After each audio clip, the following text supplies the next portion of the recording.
Anton Chekhov Grisha. Translated by Marian Fell. Grisha, a chubby little boy born only 2 years and 8 months ago, was out walking on the boulevard with his nurse.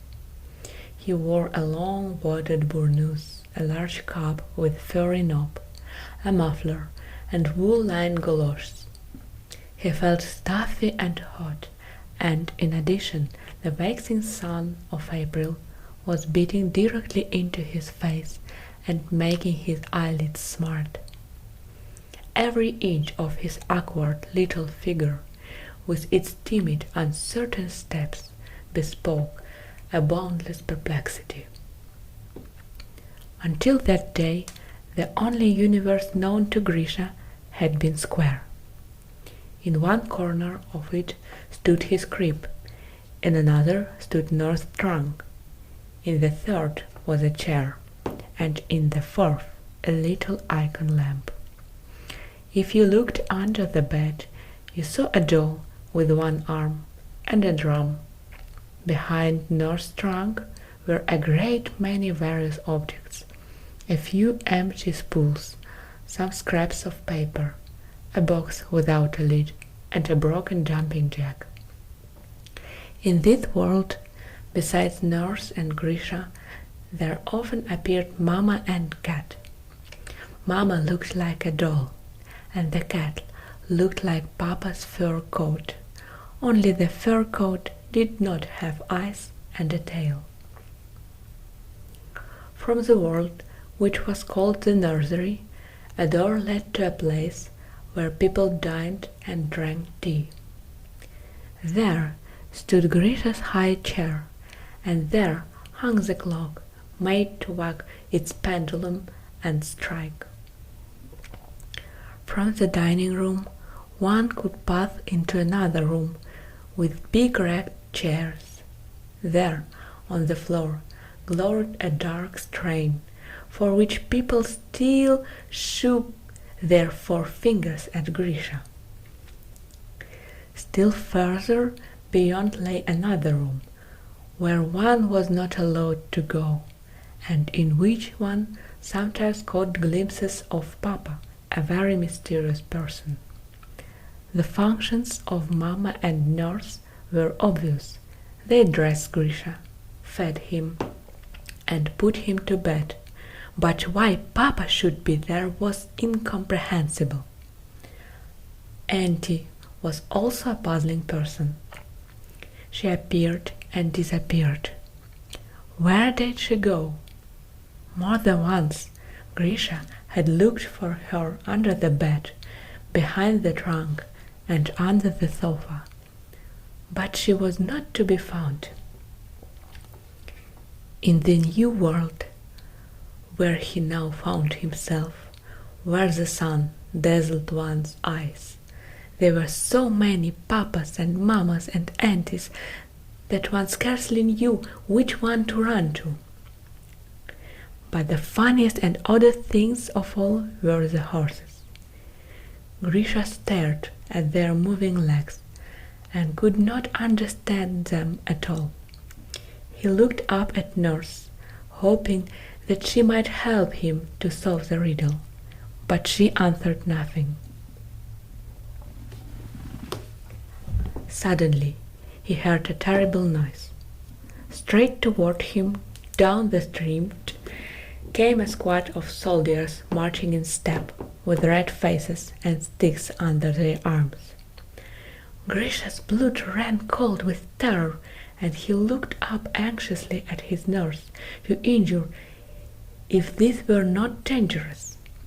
But Nursey neither ran away nor cried, so he decided it must be safe.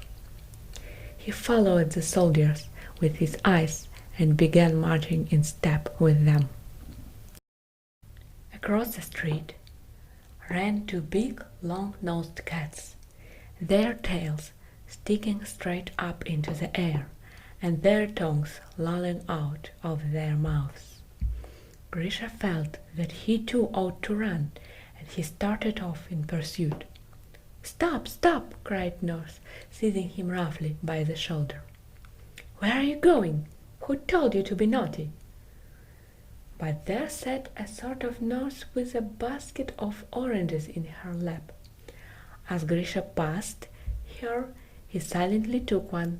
"Don't do that!" cried his fellow wayfarer, slapping his hand and snatching the orange away from him. "Little stupid!" Next, Grisha would gladly have picked up some of the slivers of glass that rattled under his feet and glittered like icon lamps, but he was afraid that his hand might be slapped again. "Good day!" Grisha heard a loud, hoarse voice say over his very ear, and looking up, he caught sight of a tall person with shiny buttons. To his great joy, this man shook hands with Nursey. They stood together and entered into conversation. The sunlight, the rumbling of the vehicles, the horses, the shiny buttons, all struck Grisha as so amazingly new and yet unterrifying that his heart overflowed with delight, and he began to laugh. "Come, come!" he cried to the man with the shiny buttons, pulling his coat tails. "Where to?" asked the man. "Come," Grisha insisted. He would have liked to say that it would be nice to take Papa and Mama and the cat along too, but somehow his tongue would not obey him. In a few minutes, Nurse turned off the boulevard and led Grisha into a large courtyard where the snow still lay on the ground. The man with shiny buttons followed them. Carefully avoiding the puddles and lumps of snow, they picked their way across the courtyard, mounted a dark, grimy staircase, and entered a room where the air was heavy with smoke and the strong smell of cooking. A woman was standing over a stove frying chops. This cook and nurse embraced one another, and sitting down on a bench with the man, began talking in low voices. Bundled up as he was, Grisha felt unbearably hot. "What does this mean?" he asked himself, gazing about. He saw a dingy ceiling, a two-pronged oven fork, and a stove with a huge oven mouth gaping at him. "Mama!" he wailed. "Now, now!" his nurse called to him. "Be good!" The cook set a bottle, 2 glasses, and a pie on the table. The 2 women and the man with the shiny buttons touched glasses and each had several drinks. The man embraced alternately the cook and the nurse. Then all 3 began to sing softly. Grisha stretched his hand toward the pie, and they gave him a piece. He ate it and watched his nurse drinking.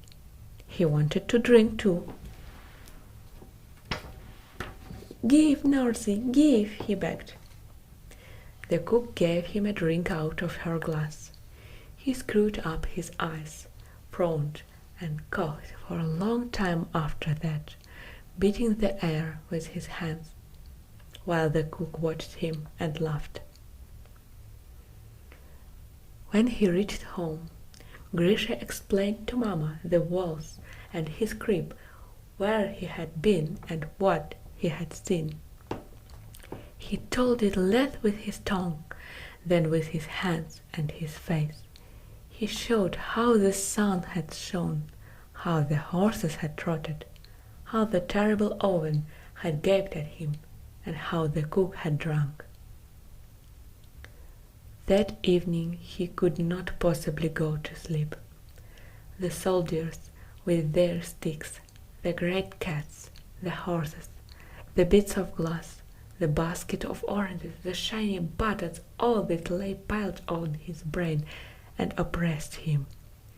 He tossed from side to side, chattering to himself, and finally, unable longer to endure his excitement, he burst into tears.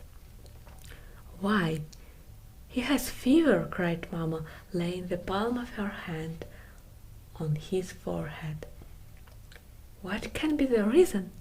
The stove, wept Grisha. Go away, stove. He has eaten something that has disagreed with him, Mamma concluded.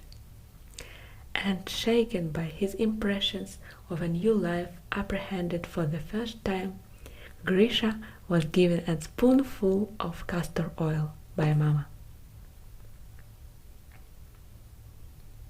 Anton Chekhov Grisha, translated by Marian Fell.